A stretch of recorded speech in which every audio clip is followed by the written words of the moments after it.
કેમ છો મિત્રો? Good evening. આજ અમે અમારા મિત્રો સાથે ભાઈઓ સાથે આજ નીકળ્યા છીએ અમે રાણીમાં રૂડીમાના દર્શન કરવા. હાલો ચાલો. તો આ ભાઈ છે કિશનભાઈ ને સાથે છે ભાવેશભાઈ ગોલતર. એ બધા સાથે હું ને ભાઈ દેવરાજભાઈ પણ અમે જઈએ છીએ આજે દર્શન કરવા માટે. અમે કોક આવ્યો છે. ચાલો ફરીથી આપણે સ્વાગત છે તમારા યુટ્યુબ ચેનલમાં.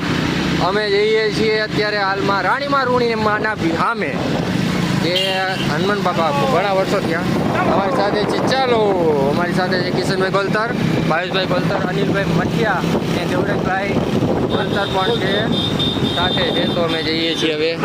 અહીંયા થોડુંક એક ખાસ ધ્યાન રાખવાનું હાઈવે ઉપર બ્લોગ બનાવતી વખતે અટાઈ ન જાય એ ખાસ ધ્યાન રાખવાનું છે. તો જોડાતા રહેજો અમારા બ્લોગમાં. તમને બતાવીએ અમે આજ કઈ રીતે ને ક્યાં દર્શન કરવા જઈએ છીએ તે. ચાલો થોડી વારમાં તમને વેડીના દર્શન કરાવું છું.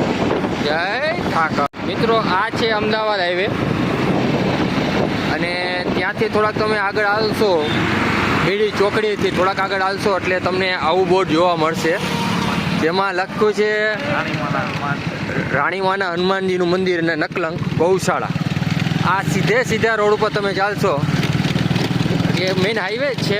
હાઈવેથી થોડોક અંદર ચાલશો એટલે વીડી આવે છે. આને વીડી કહેવાય છે. આ લાલભાઈ વીડી છે ને બધી? હા વીડી છે. ઠાકર બાપાની વીડી એમ કહેવાય છે કે જ્યારે રાણીમાં રૂડીમાં વિહામો ખાધો હતો ત્યારે અહીંયા એ આવ્યા હતા અને વિહામો ખાધો હતો. દર્શન હવે ખાસ તો આપણને બહુ બધા આગળ ખબર નથી પણ અહીંયા જઈને આપણે માહિતી એકઠી કરીએ. તો અમે આ જઈ રહ્યા છીએ રાણીમાં રૂડીમાના વિહામે હનુમાન બાપાએ. ચાલો આગળ થોડાક તમે આગળ વધશો એટલે પાછું એક બોર્ડ આવશે શ્રી રાણીમાં રૂડીમાનું મંદિર અને ગૌશાળા. આમ જોવા જાવ તો અહીંયા આખી મોસ્ટ ઓફ બધી ગૌશાળા ગાયો માટે બહુ બેસ્ટ છે કારણ કે આખો વિસ્તાર છે ને એ વીડી છે. એ ગાયો માટે ખૂબ સારું છે ને નેચરલ આહલાદક વાતાવરણ અહીંયા તમને જોવા મળશે. ખૂબ જ સરસ રમણીય વાતાવરણ છે. આગળ થોડાક જાશો એટલે બોર્ડ મારેલું જ છે રાણીમાનું માતાજીના હનુમાન મંદિર એવું લખેલું છે. ખૂબ સરસ વાતાવરણ છે. ક્યારેક ગાયું પણ અહીંયા ચરી રહી છે. ખૂબ સરસ વાતાવરણ મનોરમણીય છે. હવે આ ભાઈ અમને ક્યાં લઈ જાય છે ખબર નથી. કાચી કેળીમાંથી લઈ જાય છે. હવે જોઈ ક્યાં પહોંચે અમારું ગાડું. હરી તારું ગાડું ક્યાં લઈ જાય એવું કંઈ ગીત આવે. અમારા બધા ભાઈબંધો સાથે જઈ રહ્યા છીએ.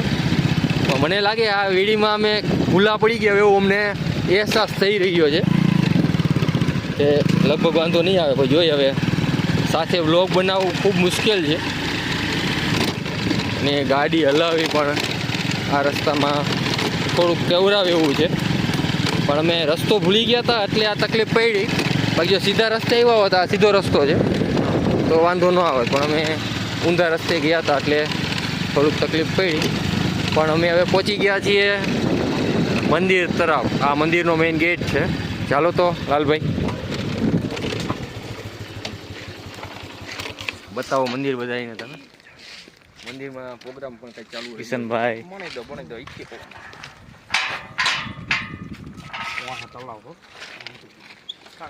ગુરુજી ગાડી મૂકી રહ્યા છે.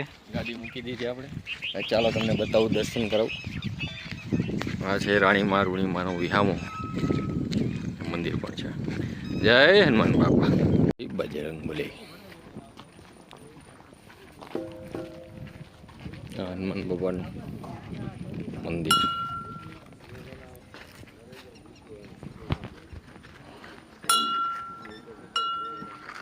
જય બજરંગ બલી.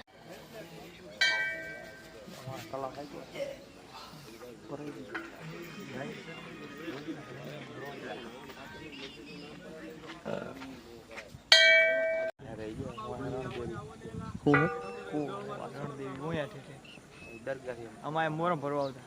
હવે મારે વાલી ભરવા ઠાકર માં ભક્ત આવી કેમ ન ભરવા વેસો કાઢ્યું હતું ખબર એ રાજાએ ના પાડી દીધી આ થોડી ગાય ગૌશાળામાં દીધેલી બા વેસોને. વેચી ના હતી